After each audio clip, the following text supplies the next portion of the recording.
This is ARRL Audio News, your weekly summary of news highlights from the world of amateur radio. If you retransmit audio news through a repeater, listen for the Morse code K character, followed by 4 seconds of silence. That's your cue to stop transmitting so that your repeater timer can reset.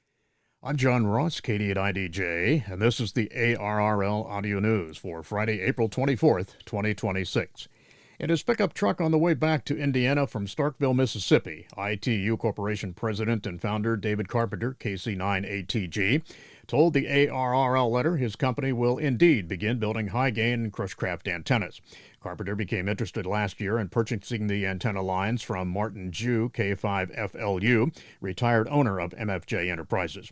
"We were not able to make the deal last year," said Carpenter, "but I called him a few weeks ago, and with a handshake, the deal was done." ITU, which currently sells ham and CB gear as well as training products for multiple industries, has also purchased the former Linton National Guard Armory, which will become the new manufacturing hub for these legendary U.S. antenna brands. Carpenter said his company will soon begin moving the manufacturing equipment from Mississippi to Linton, Indiana, and start taking orders by the fourth quarter of this year. The new operation is expected to employ a staff of 20 initially and then up to 50 people. "These antennas will be American-made," said Carpenter.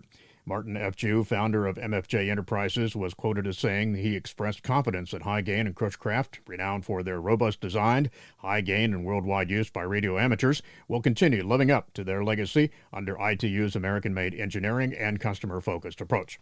With existing brands like Tech Shack and LearnLab already in its portfolio, ITU is positioning the Linton, Indiana site as a center for high-performance antennas, rotors, and accessories used by hams and professional stations. Dayton Hamvention 2026 features a wide range of forums to appeal to amateur radio operators of all interests, experience levels, and ages. On opening day, Friday, May 15th, there are 22 forums beginning at 9:15 a.m. with HamSci, the Ham Radio Science Citizen Investigation. Learn about the large-scale traveling ionospheric disturbance project, a version of the personal space weather station that you can build from scratch, Meteor Scour QSO party results, and an upcoming collaboration with the NASA mission. The moderator is Dr. Nathaniel Fussell, W2NAF. Another forum on Friday is Lightning Protection, Generators, Inverters, and RFI, moderated by Jim Batcher, WB8VSU, and Gary Bishop, NQ0V. At 11 a.m., ARRL is sponsoring Salty Walt's Portable Antenna Forum. Salty Walt Hudson K4OGO will cover simple, effective antennas that you can build and take to a park, bench, or summit and make contacts around the world. He'll also be signing copies of his newest book in the ARRL exhibit area. Among the other forums on Friday is TAPR, Topics in Digital Radio, the Antenna Forum, moderated by Tim Duffy, K3LR, and Arduino and Microcontrollers, Going the Distance with popular ARRL author Glenn Popeil, KW5GP. Young hams will want to start off Saturday morning with the Youth Forum, sponsored by the Radio Club of America, at 9:15 a.m. with student Weeblo presenters. An ARRL membership forum on Saturday at 11 a.m. will include updates on outreach to students and educators, momentum behind the Year of the Club, ARRL's partnership with America 250, and current legislative advocacy efforts shaping the future of amateur radio. That forum will be moderated by ARRL Great Lakes Division Director Scott Yonley, N8SY, with presentations from ARRL President Rick Roderick, K5UR, and ARRL CEO David Minster, NA2AA. Hamvention 2026 runs May 15th through the 17th, and many more forums are spread throughout the weekend. See the entire lineup and schedule at hamvention.org/event-details/forums. The main activity for World Amateur Radio Day 2026 in Puerto Rico was a special broadcast radio program with leaders of the ARRL Puerto Rico section, which aired April 16th on radio station Radio Progreso, WRSS 1410. ARRL Technical Specialist Rafael Carrizuelo, KP4RAS, conducts a weekly program at that station about community preparedness and had an idea. First, to make a special program consisting of 2 parts, beginning with explaining to listeners what World Amateur Radio Day is all about, and at the same time making a special event on a repeater system. The program started at 10:20 a.m. with KP4RAS in the studio, along with ARRL Puerto Rico Section Manager Carmen Green, KP4QVQ, Technical Coordinator Ariel Negron, WP4QEC, and QSL Bureau Manager Nestor Correa, WP4PRD. That program was complemented with an earlier recording featuring Section Emergency Coordinator Manuel Cruz, NP4D, and Public Information Coordinator Angel Santana Diaz, WP3GW, in which they explained the IARU, ARES, and the QSL Bureau system. You can listen to that special AM broadcast on Facebook, and all this was to say thanks to KP4RAS, who wanted to do something special with the section for this special occasion, said PIC Santana Diaz. Amateur radio will be carrying the ball this year for soccer, known in the rest of the world as football or football, to coincide with the FIFA World Cup 2026. That tournament and unaffiliated ham radio event will run June 11th to July 19th, 2026. As players from around the world compete in the stadiums, amateur radio operators will be looking for contacts during this football on the air special event. Teams of hams will be on the air calling CQ from the same 16 World Cup host cities where the matches will be played throughout North America, starting with the first match in Mexico City on June 11th and ending with the final match in New York, New Jersey on July 19th. The host cities, like the teams, are truly international. 3 are in Mexico, 2 in Canada, and the remaining 11 are in the United States. With a roster of 48 football teams, this is the largest international tournament to date. Many of the amateur radio stations will be using one-by-one call signs such as W5C and operating CW, single sideband, and the digital modes on HF and VHF as band conditions permit. A downloadable multi-city certificate will be available with endorsements at various levels. Host city stations are planning to be on the air on the day of their city's matches, but many will also operate at different times during the tournament.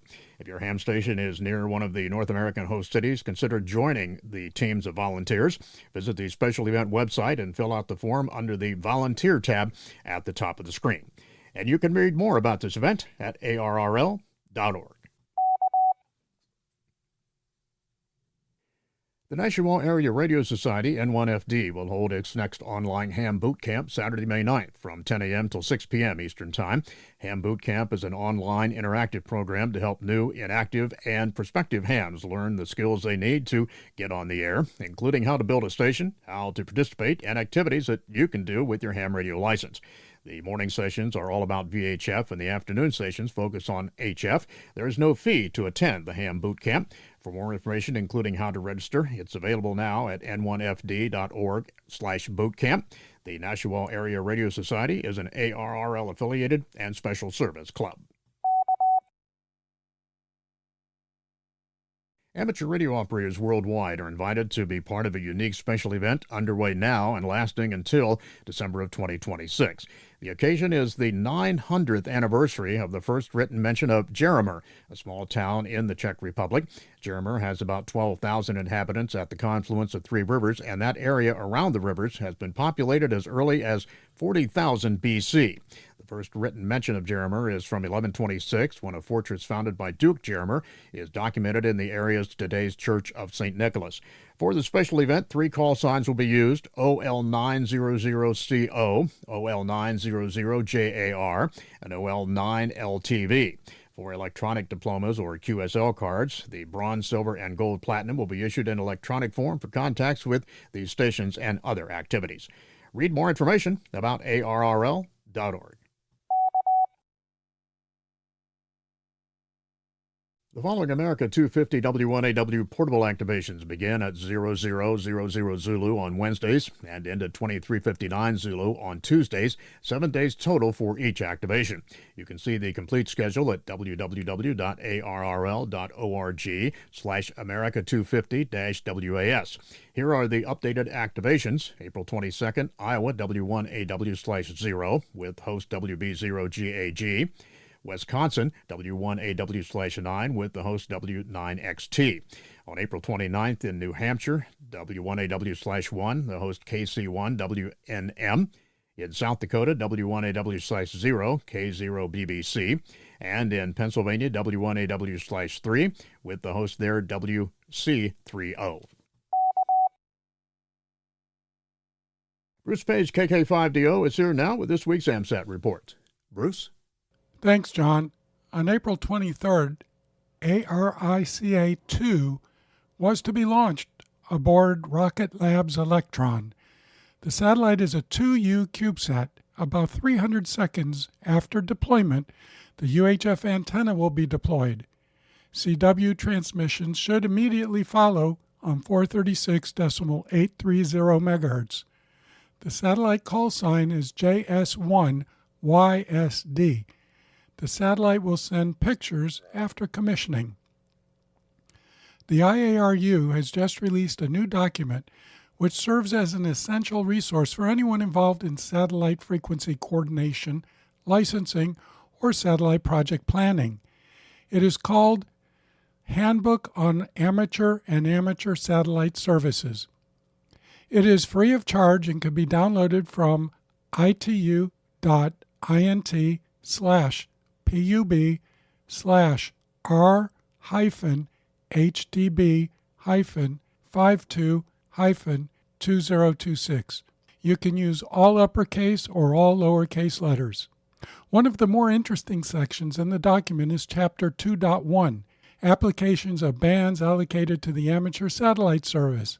Many times, those building satellites believe they can select almost any band and frequency. However, to fall under Part 95 rules, there are specific bands and frequencies that can be used.